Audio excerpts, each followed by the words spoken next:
Yeah, okay. And I love speaking, but I hate being asked to do it. If that makes sense. I don't,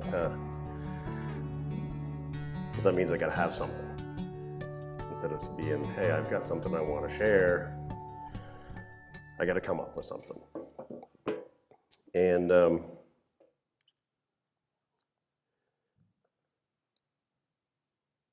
I just want to start out by saying this might be benefited by you guys jumping in and having a conversation. Hopefully you understand my heart. I've been here for 8 years, I think, at the church, maybe 9. Wow, right? You put up with me for that long. But hopefully by now, most of you understand my heart. And if I say something, it won't get taken out of context and be put in the Island Times or the Quaddy Times or out of context or something. But this morning, I want to talk about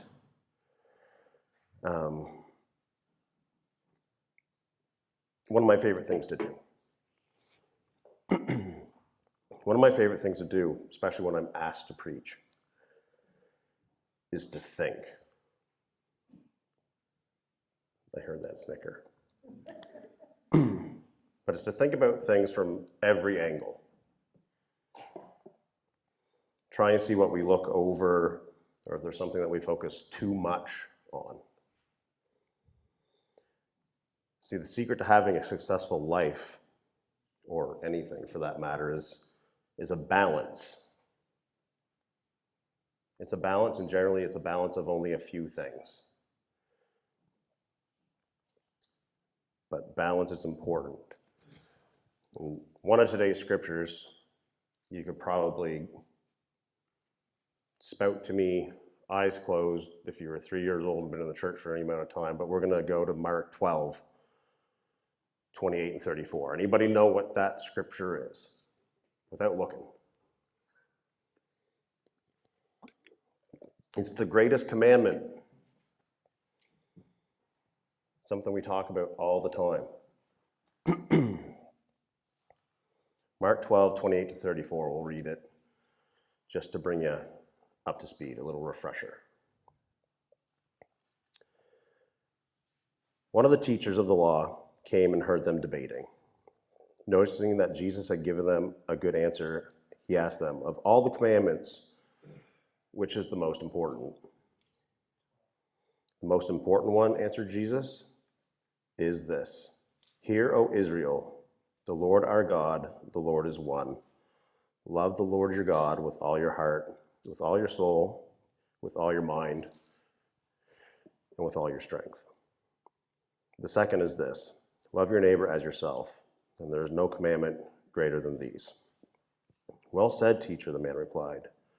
You are right in saying that God is one, and that there is no other but him. To love him with all your heart, and with all your understanding, and with all your strength, and to love your neighbors as yourself is more important than all the burnt offerings and sacrifices. When Jesus saw that he answered wisely, he said to him, You are not from the kingdom of God. And from then on, no one dared ask him any more questions.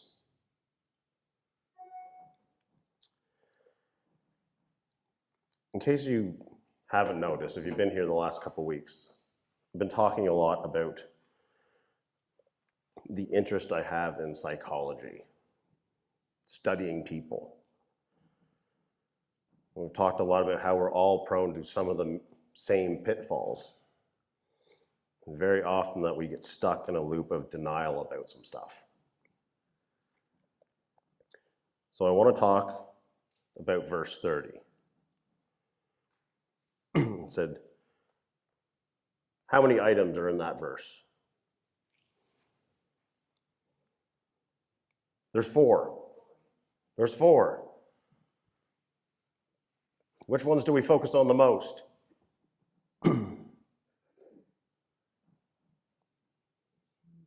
I'd say we kind of stop about halfway through that verse most of the time.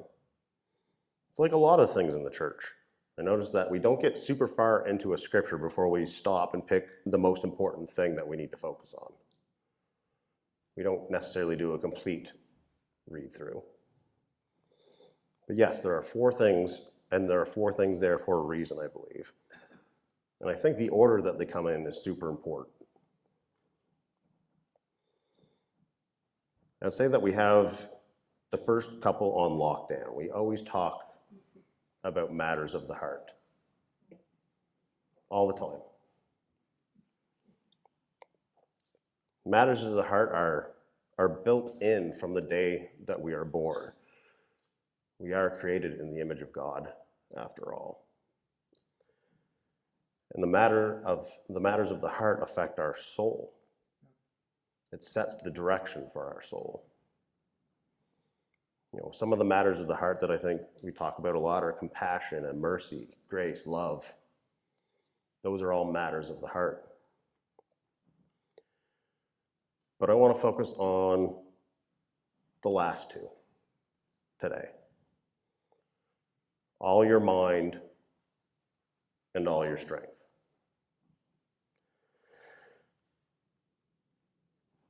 I believe that the 4 of these things inform each other. And they build a complete person.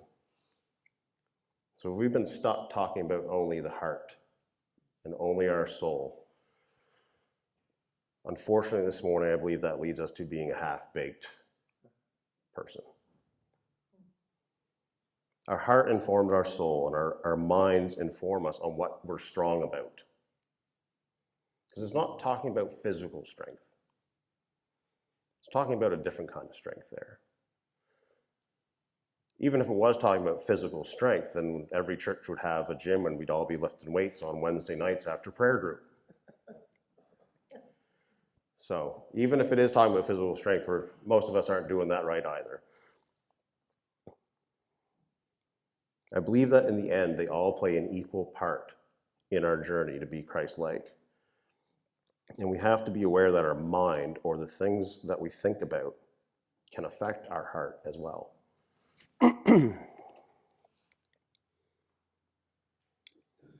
I would argue there's more of a fight for your mind than there is for your heart. If you stop and think about that, there's more of a fight for your mind than there is for your heart. The only time I've ever heard about a fight for my mind, like in a church setting, was probably when I was in youth group, and it probably had to do with not watching MTV, or don't fill your mind with junk, or garbage in, garbage out. That's about it. I was thinking this morning, it actually talked about, it did say the word mind in one of the songs. Well, we never sing songs about protect my thoughts. It's always my heart and my soul. And that's all we've been taught to focus on. There are really 2 matters of the mind that I want to touch on this morning. Hopefully I can get to them, but it's time and space. You see, we're all very limited beings, even me. Even me. As much as I try to do, as much as I can, I'm limited. We just don't have time to do it all as a single person, which is why community is so important. The second verse I want to touch on here is found in Ephesians, chapter 5, verses 15 to 17. It says, "Be very careful then how you live, not as unwise, but as wise, making the most of every opportunity, because the days are evil. Therefore do not be foolish, but understand what the Lord's will is." We have a lot of stuff thrown at us on a daily basis. We live in an ever more increasingly connected world. And there's no end to the amount of horrible things that we are made aware of. And we kind of always act surprised, even though that verse clearly says, the days are evil. As weird as it sounds as Christians, we should not be shocked by anything horrible. It tells us the days are evil. But it also says, therefore, make the most of every opportunity. I'm almost 40, and I know I don't look a day over 25. But I compiled just a little bit of a list of things that I've seen in my relatively short life. The first Iraq War. Greenhouse gases, the first time around in the 90s. Anybody remember, don't use your hairspray cans. 9/11, the second Iraq War, the War on Terror, the housing market crash, tsunami in Japan, earthquakes in Haiti, volcanoes erupting in Iceland, the trapped Chilean miners, the trapped soccer team, war in Afghanistan, Russia invading Crimea, wildfires, floods, global warming, Trump. I put that in there as a joke. That's not really nobody should really be wearing a I Survived Trump t-shirt, I don't think. A global pandemic, Russia invading Ukraine, $2 per liter for gas. I've seen a lot. They're just a few of the major ones that I came up with off the top of my head. I'm sure if I Googled from 1982 to 2022, there would have been a lot longer list, and some of us that have lived longer have seen even more horrific things come and go. Remember how important they were at the time? Generally, why these things are going on, it's all we can talk about. It's all we think about.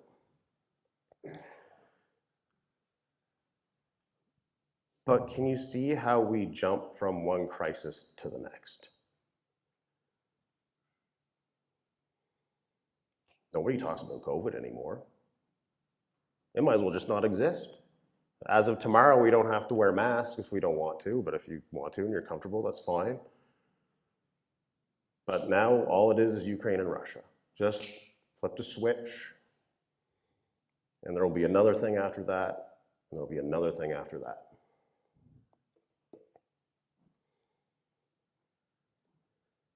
No one talks about Haiti anymore, even though that country's more of a mess now than it was probably when the earthquakes hit. There are bombs falling in Somalia this week that we don't hear about. And that's because there's a bigger issue with the Russia-Ukraine stuff. And for whatever reason, we still talk about Trump. I want you to understand my heart this morning when I say this, but we need to wake up. As horrible as these things are, I hate to say it, but they are distractions. Don't get me wrong. They are horrible, evil things. But most of them are distractions. I'm not saying that praying for the people in far off places and being aware of those things is bad. But do we pray as fervently for those sitting right next to us as we do for those in Ukraine? Do we care as much about the family that we know was torn apart by all this COVID stuff as we do for stuff in a different country? Please understand, I'm not saying we shouldn't be praying for those things. But in that verse it says, make the most of every opportunity. So when we're talking about matters of the mind being in time and space, and we're limited as individuals, what can I have the most effect on? It's going to be you guys. It's going to be the people I work with. It's going to be the people at the grocery store.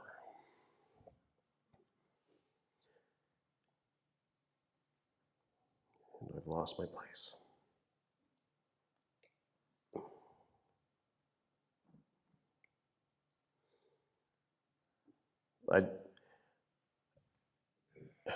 You guys understand, like I was scared to preach this sermon because these are touchy issues. But matters of the mind is something that we've skipped over for such a long time in the church that it can kind of come as an abrupt wake-up call.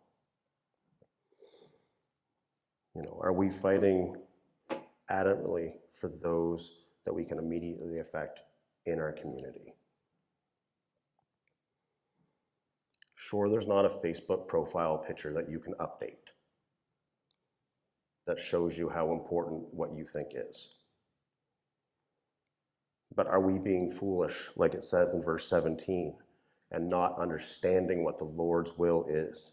Are we wasting time? Am I wasting time? I had a conversation with somebody who I consider a very close friend in a lobster truck the other night. And I posed the question of how many times do we need to hear / preach the same simple concepts until we get it? Until it breaks through our walls and actually makes sense. I will admit I have a problem with simplifying things.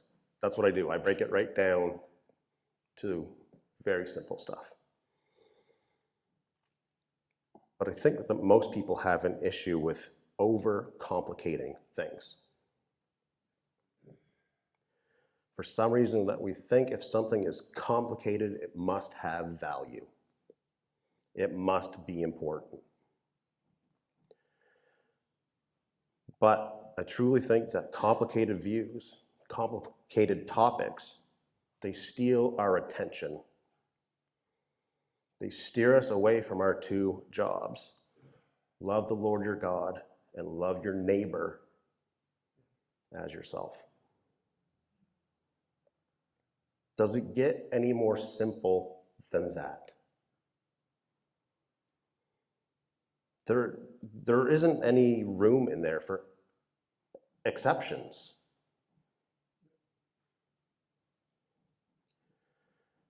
And this is where the strength part comes in.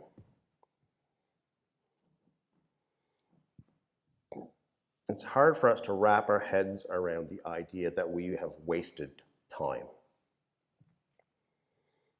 that we haven't been focusing on the right things.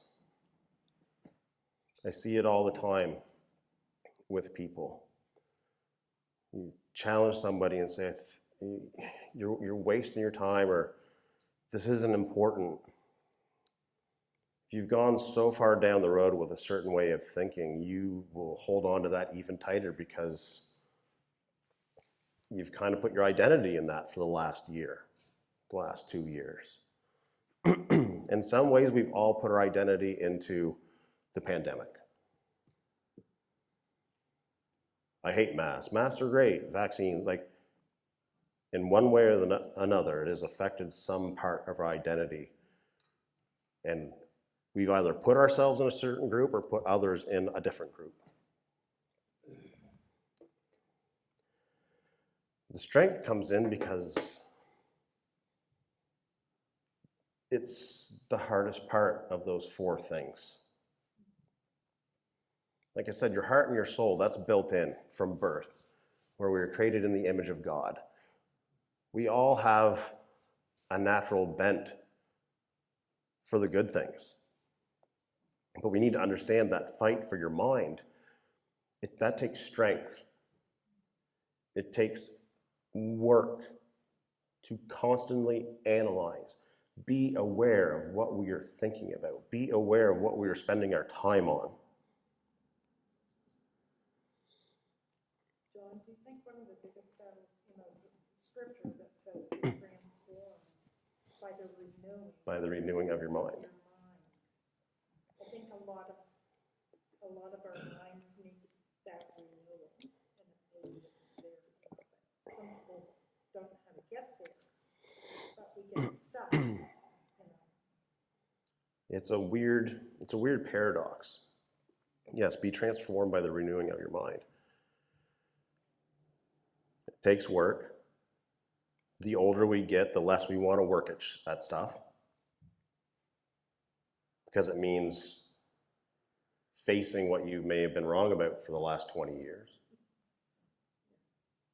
I mean, the church has been doing this fight for the 10 years I've been around, trying to face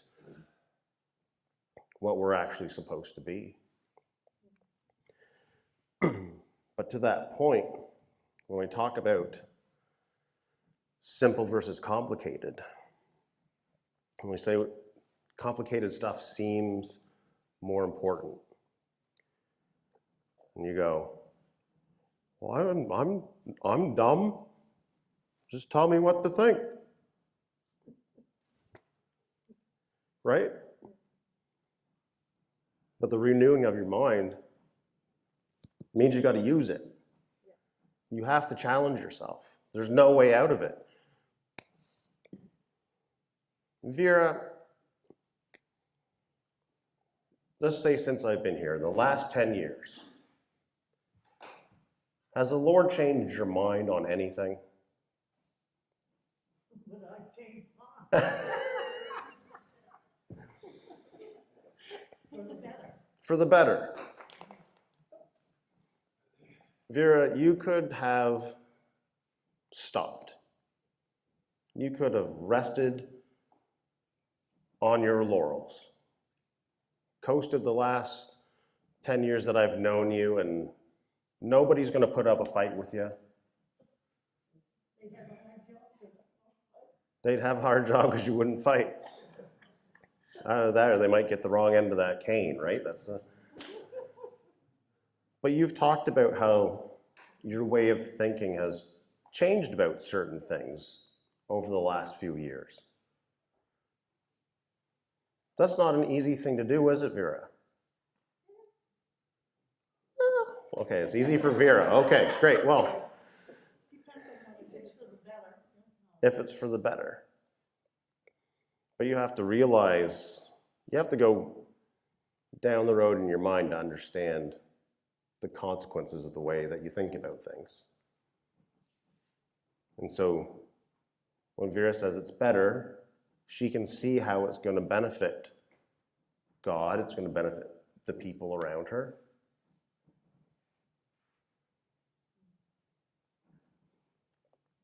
It's hard work. And sometimes we're scared of what changing our way of thinking means. Do you think people are more scared of what it will require of them that's outside their comfort? I think some of that is it, but I think the major thing is it means I might have to say I was wrong to someone. I might have to swallow my pride and go, you know what? That really didn't matter, and I probably made you feel horrible. So a little pride in it. A little bit. You know, we need to focus on the right things. There can always be an argument made that these major events, they're not trivial and they demand our attention. How could they not?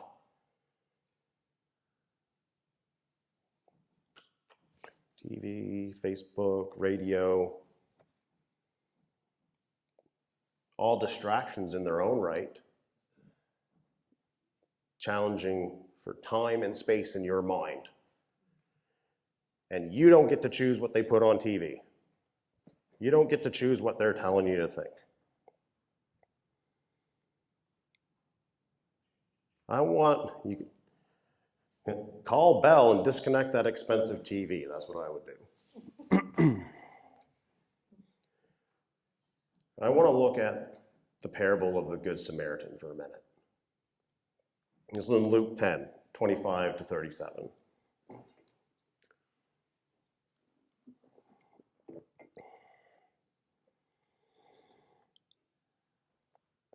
Starting at 25, it says, on one occasion, expert in the law, an expert,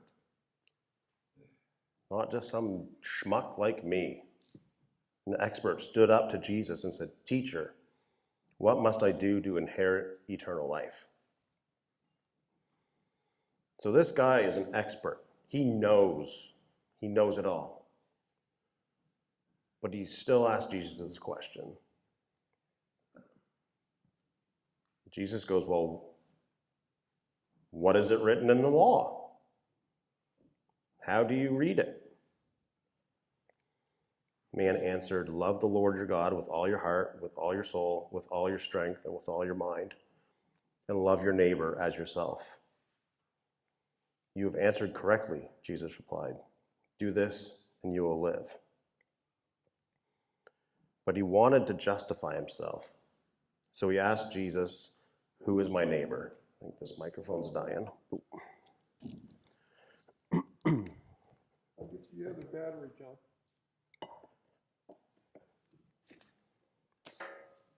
Oh, I can just use this one. That's all right. Make me feel like a stand-up comedian.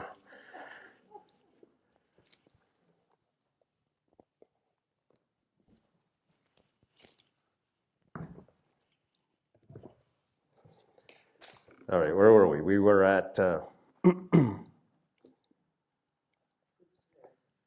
Good Samaritan. He said, "You have answered correctly. Do this and you will live." But he wanted to justify himself, so he asked Jesus, "And who is my neighbor?"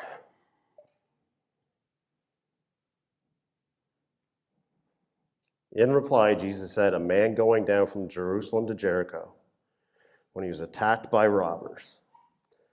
They stripped him of his clothes, beat him, and went away, leaving him half dead. A priest happened to be going down the same road, and when he saw the man, he passed over to the other side. So too a Levite, when he came to the place, saw him and passed by on the other side. But a Samaritan, as he traveled, came where the man was, and when he saw him, he took pity on him. He went to him and bandaged his wounds, pouring on oil and wine. Then he put the man on his donkey, brought him to an inn, and took care of him. The next day he took out 2 denarii and gave them to the innkeeper and said, "Look after him. When I return, I will reimburse you for any extra expenses that you may have." Which of these 3 do you think was a neighbor to the man who fell into the hands of robbers? The expert in the law replied, "The one who had mercy on him." Jesus told him, "Go and do likewise."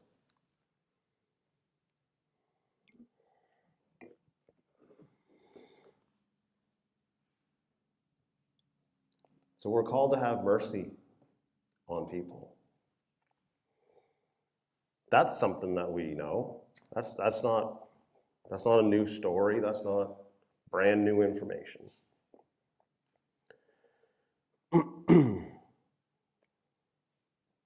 But the one who was a neighbor had mercy on him.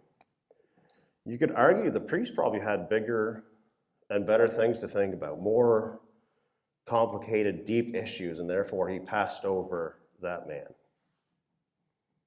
There's something bigger going on, therefore I can't deal with the small things right in front of me. The size of the issue is a non-starter. We think that bigger issues require more of our attention, when in reality, the only way to be a neighbor is to beware of the things that are directly in front of us. That's where my sermon ends, because I got to a point last night, a little bit of fear in this, because it could be another Sunday where, oh, that was great, John, yep, see you later. And I feel like either I'm missing the point, I'll go home and beat myself up about this, because I'm going to go, have I been led astray so much to the point where now I'm telling you guys all the wrong stuff?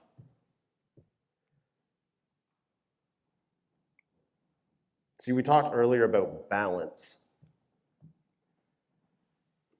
Heart, soul, mind, strength. The mind is the hardest one.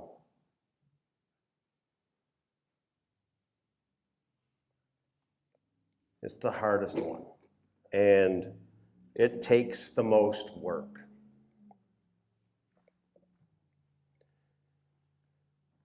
And I don't really know what else to tell you than that. Other than that it's important to work on it. It's important not to go into an autopilot mode. Because whether or not we like to think about it, our mind, if they say iron sharpens iron, we're supposed to keep each other sharp. What good is a knife that's only been sharpened once and that's it? You sharpen your knife after every use. The best chefs in the world will sharpen their knives every time they use them. It's no good to sharpen it once you get your knife and never sharpen it again. After every interaction we have with people, after every decision we make, it is important to sharpen our minds. Think about what we said. Think about what we did. Think about, does this even matter? And being okay with realizing, you know what, it doesn't matter. And coming to terms with, I wasted my time, I wasted my energy on something that maybe negatively affected someone. Learning from that. That's why iron sharpens iron. You learn, you get better. You learn, you get better. But the mind is the hardest thing. I think I've told you before, I joke about with some people at work, some of the younger generation, I go, oh, well, the problem with you young'uns is you don't sit alone with your thoughts on the toilet. But there's some truth to that. Even now as adults, even now, we're not that generation, we don't have those quiet times where we face just nothing. There's always music in the background. There's always, well, dinner's cooking, I have to be aware. A lot of us rarely spend time facing our quote-unquote demons. Mainly because we know it means we're going to have to do some work. It's going to be uncomfortable.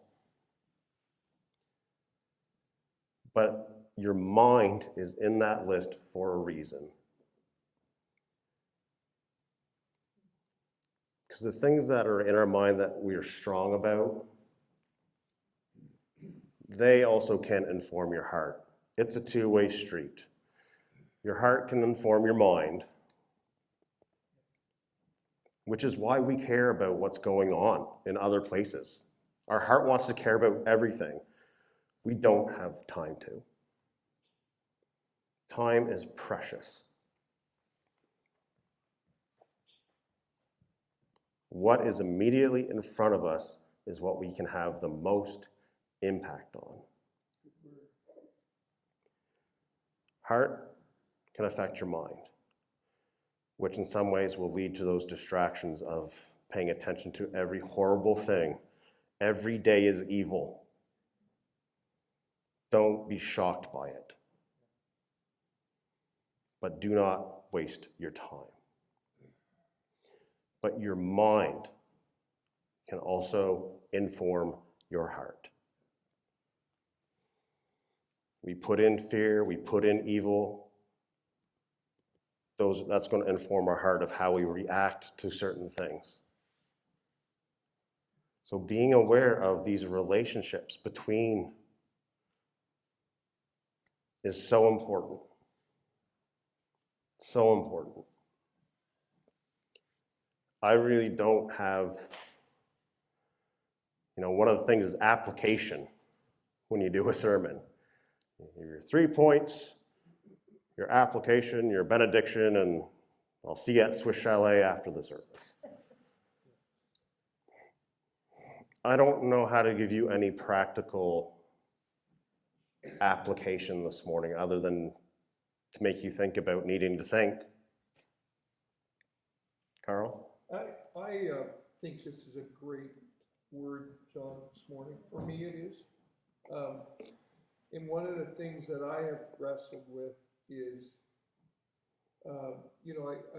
nobody has said this, but it's that internal conversation where where I would say to myself, what are the things that are important that I need to think about?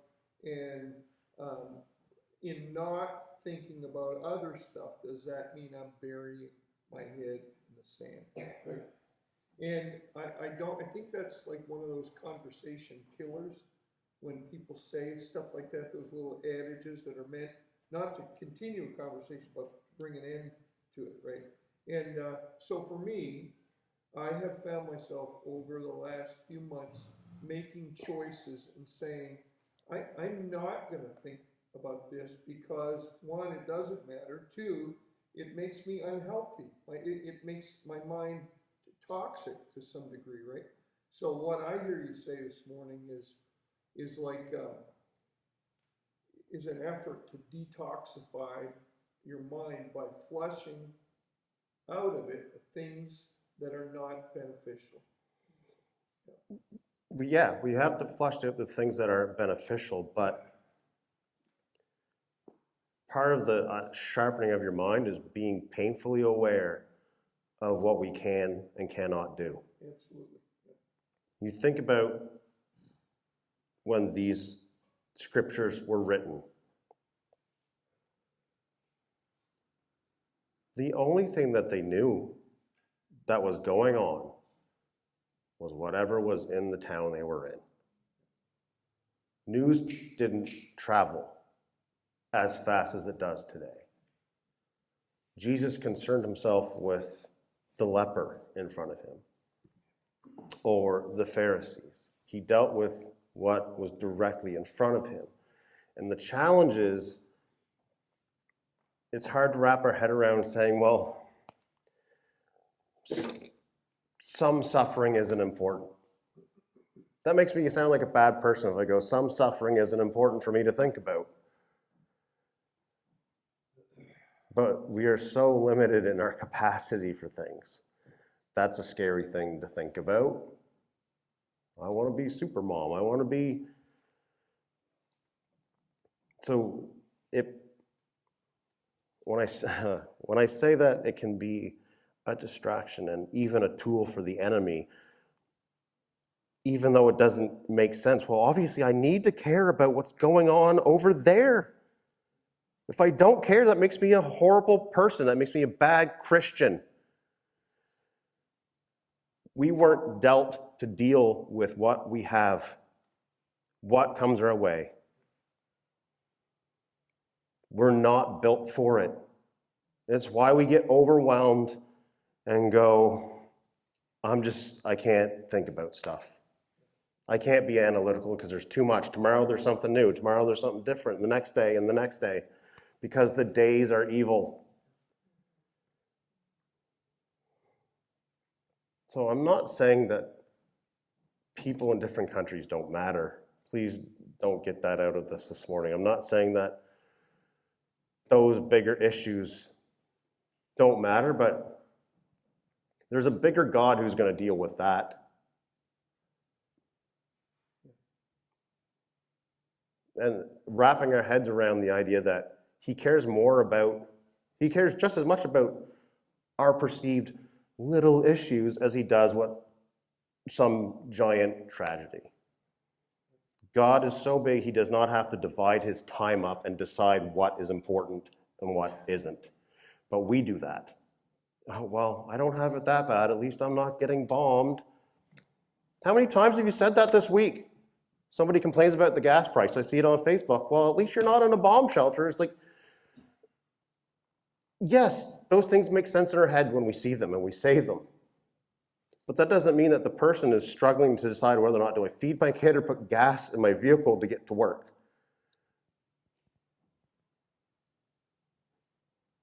So wrapping our head around the fact that not thinking about the things that we think are more important, that's not a bad thing. It does not make us bad people because we are limited. But God isn't. God will take care of everything. Our job is our neighbor. Our neighbor is who we can affect. Our neighbor is in front of us, beside us, around us. I am a native of Brunswick, but I've come and gone a few times, and like Atlantic salmon, they always come back upstream latter stages of life, so I'm back, never leaving. But after I met Carl Mullane, I was gone from New Brunswick for 19 years. Came back 3 years ago. 2 weeks later, got myself a position. COVID hit, got laid off. And we all know what we've all had to endure. But I got myself a position that I applied for back in August. Took the government 6 months to get me on board.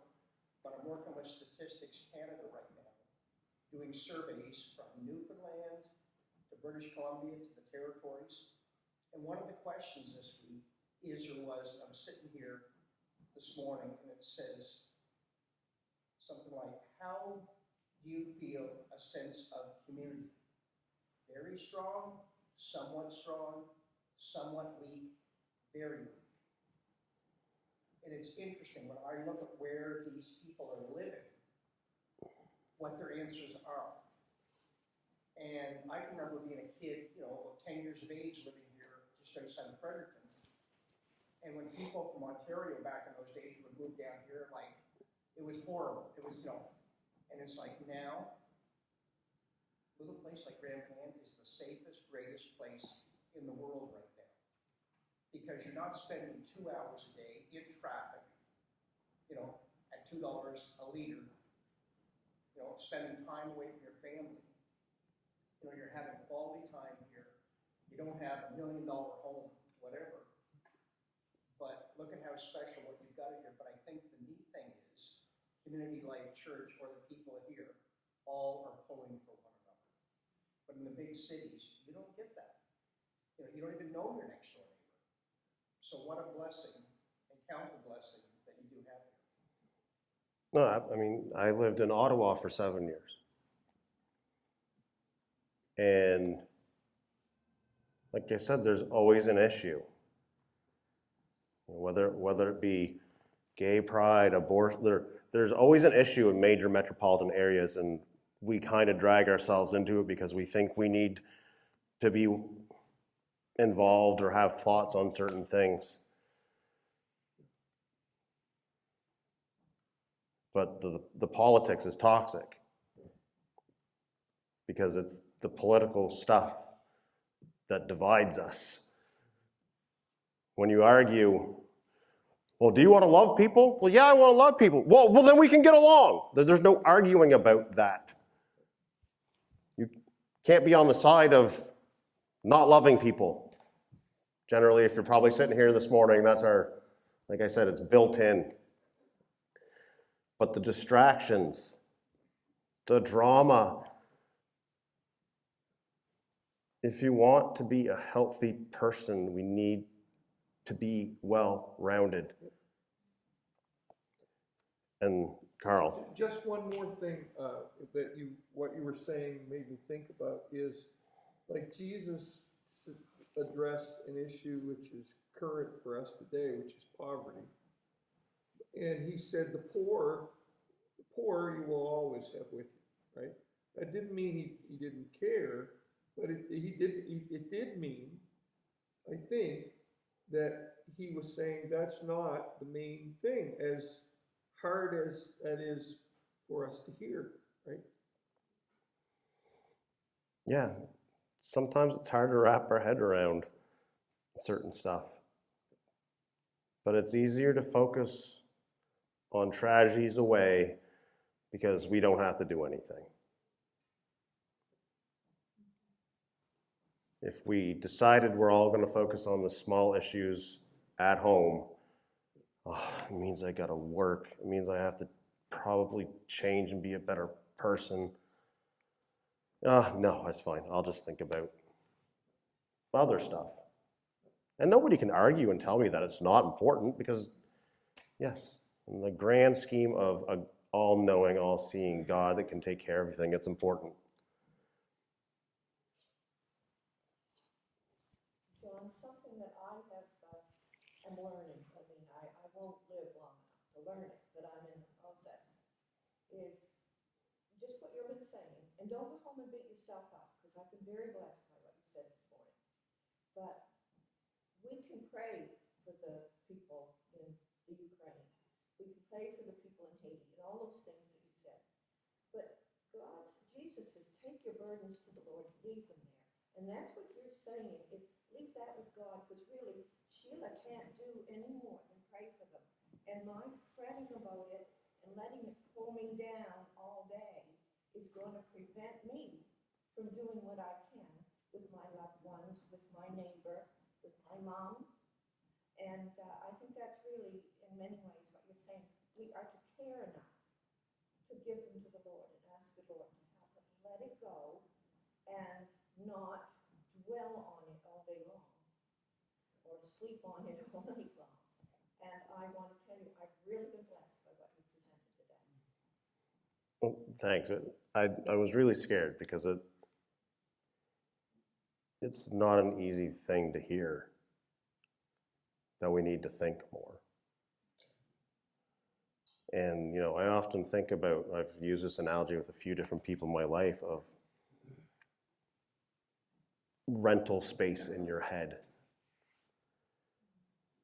How much space are you renting out to things that you can't affect?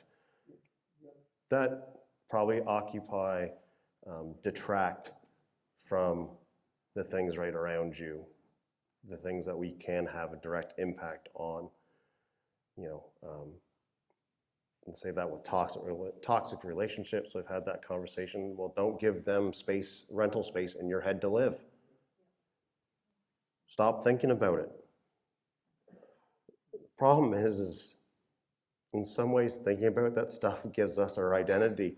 It gives us a purpose. It gives me something to be angry about, or something to, what am I going to do if I don't have that? Well, then I have to think about me. Oh no, it's easier to complain about other people. It's hard work. But I would argue it's probably the most important work. Loving people really isn't work. You think of the Good Samaritan there. It just says the priest walked by. It doesn't say the priest said a prayer and walked by. It doesn't say the Levite, said a prayer, walked by. But Because like we argue, well, I mean, he prayed for him. But the neighbor was the man who stopped and took care of those needs. And that's only something we can do one-on-one. It's not through being a Facebook warrior. It's not through sitting through hours and hours of coverage of stuff in faraway countries on CNN or whatever horrible news stations we all listen to. And none of them are any good anymore. We're not designed for this global society we live in. We are designed for those small communities. That's it. So we need to just make sure and guard against those distractions that stop us from taking care of what's in front of us. A lot of us, I think, right now need transformation in our minds, because, like you say, we've been absorbing so much that it's overwhelming and people just shut down and then they can't do anything, right? It's it almost becomes overwhelming, but we don't know that. We don't know the impact it's having on us. And a lot of people can't be alone, they can't be quiet because they're afraid of what it's gonna What show it them. means, exactly. Right? Some people are really scared of themselves, And It can be very confusing, and Satan loves confusion, and that's what's happening.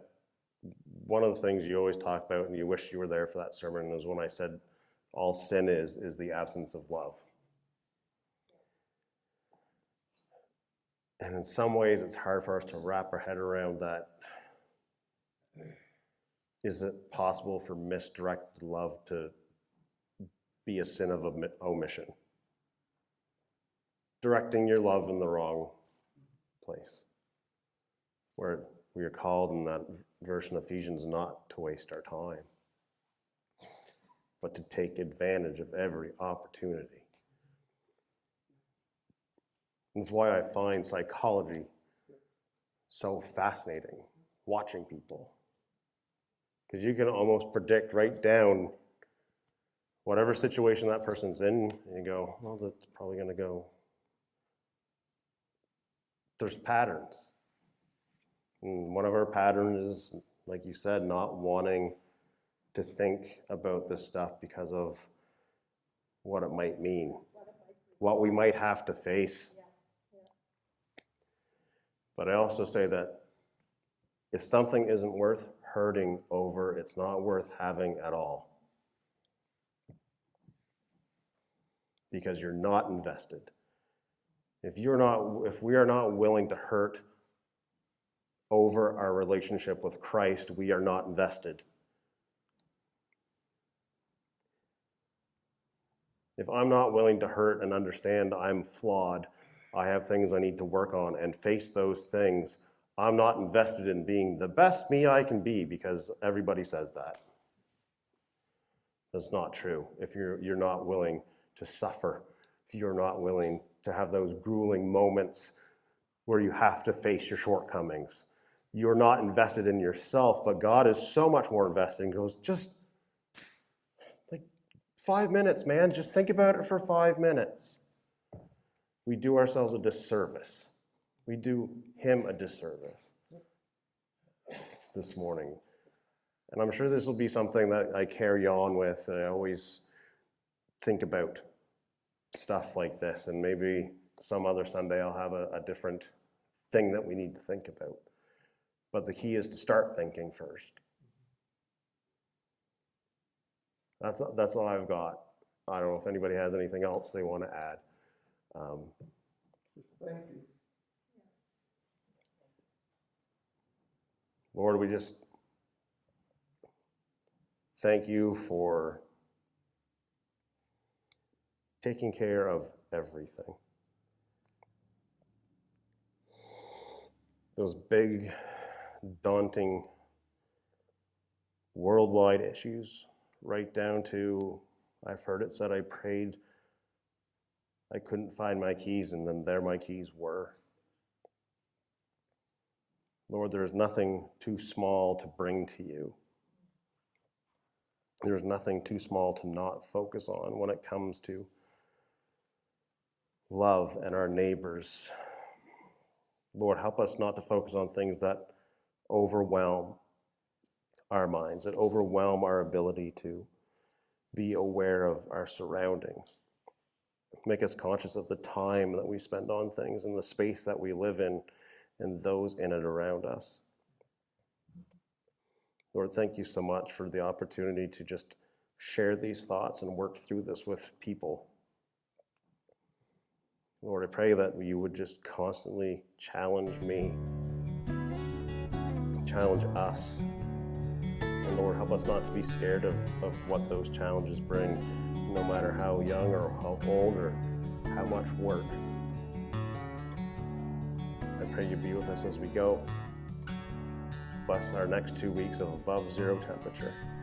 We ask these things in your name.